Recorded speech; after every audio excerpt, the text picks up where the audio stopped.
Everyone thinks getting rich is about finding the perfect stock pick or the next crypto moonshot. They're asking the wrong question. The real question isn't how to get rich, it's how to avoid staying poor. And Charlie Munger, Warren Buffett's partner for over 50 years, figured this out decades ago. His secret: don't try to be brilliant, just avoid being stupid. Here's what nobody tells you. Bankruptcy courts are packed with doctors, lawyers, and engineers. Smart people. People with advanced degrees who lost everything. These weren't idiots making dumb decisions. These were intelligent people who never learned that. Success isn't about IQ, it's about systematically avoiding stupidity. Munger called this inversion thinking. Instead of asking, "How do I get rich?" he asked, "How do I avoid going broke?" And that single mindset shift built one of history's greatest investment records. So today, I'm breaking down 5 mental models that Munger used to build wealth not through genius, but through the elimination of catastrophic mistakes. These aren't stock tips. These are thinking frameworks that prevent the disasters that wipe out 90% of investors. And if you implement even one of these starting today, your financial life will look completely different in 10 years. Let's dive in. Munger's first rule: know your boundaries with precision and never cross them. He called this the Circle of Competence. Not a circle of interest, not what you're curious about, but what you genuinely, deeply understand better than most people. During the dot-com bubble in the late 90s, everyone was buying tech stocks. Analysts were screaming buy anything with .com in the name. Fund managers who didn't participate got fired. Munger and Buffett sat out the entire boom. Not because they hated technology, they just knew it fell outside their circle of competence. They couldn't predict which companies would survive. So they did the hardest thing possible: nothing. They bought boring furniture stores and brick manufacturers while everyone else bought pets. People called them dinosaurs, said they'd lost their edge. Then the bubble burst. Trillions evaporated overnight. And those boring businesses, still printing cash decade after decade. Here's what you do right now. Make 2 lists. List 1. 3 things you genuinely understand at a deep level. Not things you're interested in, things where you could defend your knowledge against experts.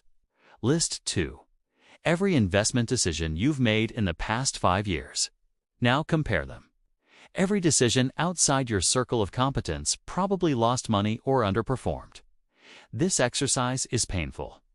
Most people discover their circle is tiny. But that's not a weakness, that's clarity. Wealth is built inside that tiny circle, not by gambling outside it. Next, collect failures, not successes. Munger spent more time studying disasters than successes. Why? Because success lies. Everyone claims their win came from brilliance, but failure tells the truth. He said, "Tell me where I'm going to die, so I never go there. Study the major bankruptcies: Enron, Lehman Brothers, Theranos, WeWork." These weren't run by stupid people. They had Ivy League degrees and billions in backing. But the same patterns appear over and over: excessive leverage, creative accounting, charismatic leaders with no oversight, and stories over fundamentals. Beautiful narratives about disruption with zero path to profitability.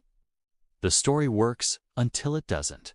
So, create a document called Ways I Will Not Be Stupid. Before any significant financial decision, run through this checklist. Am I using leverage? Am I believing accounting that seems too good? Am I following a charismatic leader without questioning? Am I buying a story instead of analyzing fundamentals? If any answer is yes, walk away. This framework has saved fortunes. Now, let's talk about your brain. It wasn't designed for rational investing. There are 25 documented cognitive biases that systematically destroy wealth. These aren't personality flaws, they're hardwired. Think about social proof bias.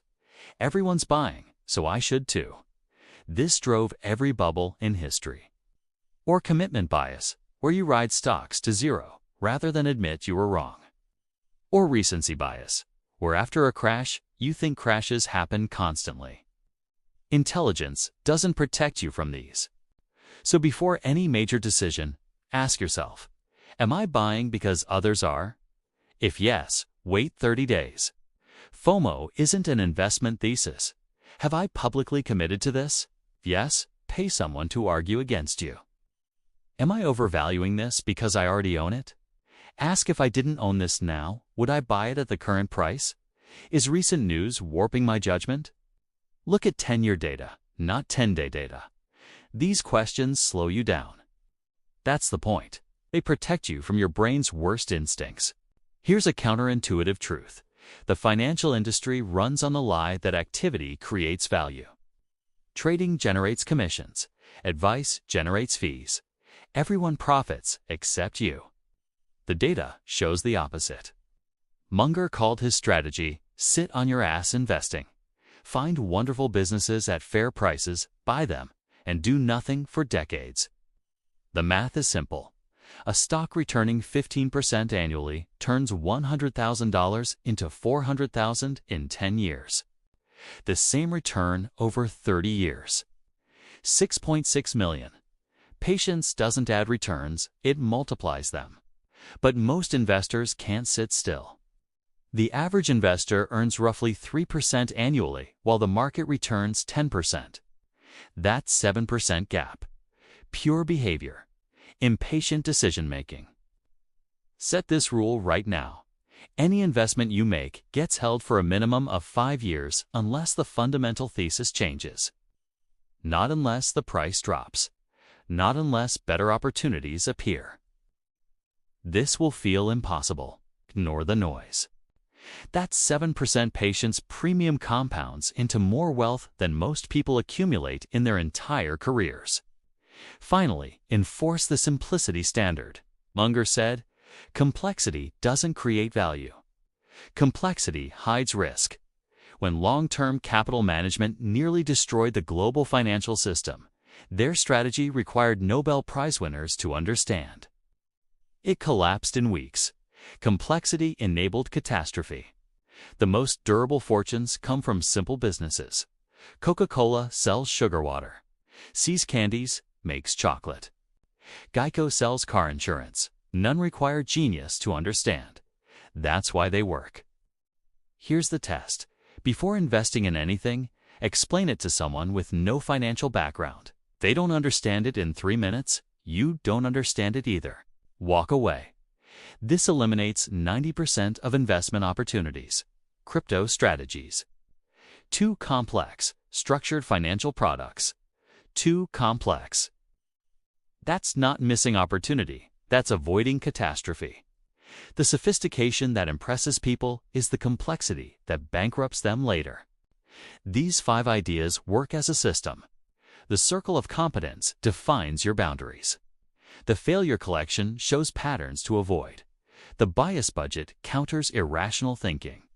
The Patience Premium lets compound interest work. And the Simplicity Standard prevents catastrophic complexity. This isn't about maximizing returns. It's about not being stupid. And over decades, not being stupid beats being occasionally brilliant. Here's the hard truth. The difference between rich and poor isn't intelligence or opportunity. It's the systematic avoidance of stupidity. A 50% loss requires a 100% gain just to break even. This is why the wealthy focus on downside protection first. This framework won't maximize returns every single year. Some years, active traders will beat it. None of that matters. What matters is the compounded result over decades. What matters is still being in the game when everyone else has been eliminated by their own cleverness. If you implement these 5 investments starting today, your financial life will look completely different in 10 years. Not because of brilliant wins, because of avoided stupidity. The framework is simple. Know your boundaries, study failure, counter your biases. Let compound interest work, and keep everything simple. Simple doesn't mean easy. Watching others get rich quick will test every instinct. Staying patient during crashes will feel impossible. Do it anyway. Mathematics doesn't care about feelings, and time proves mathematics right eventually. If this video changed how you think about wealth, hit that like button and subscribe for more mental models that actually work. Drop a comment telling me which of these 5 investments you're implementing first. And remember, the crowd chases excitement. The wealthy choose discipline. Which one are you? I'll see you in the next one.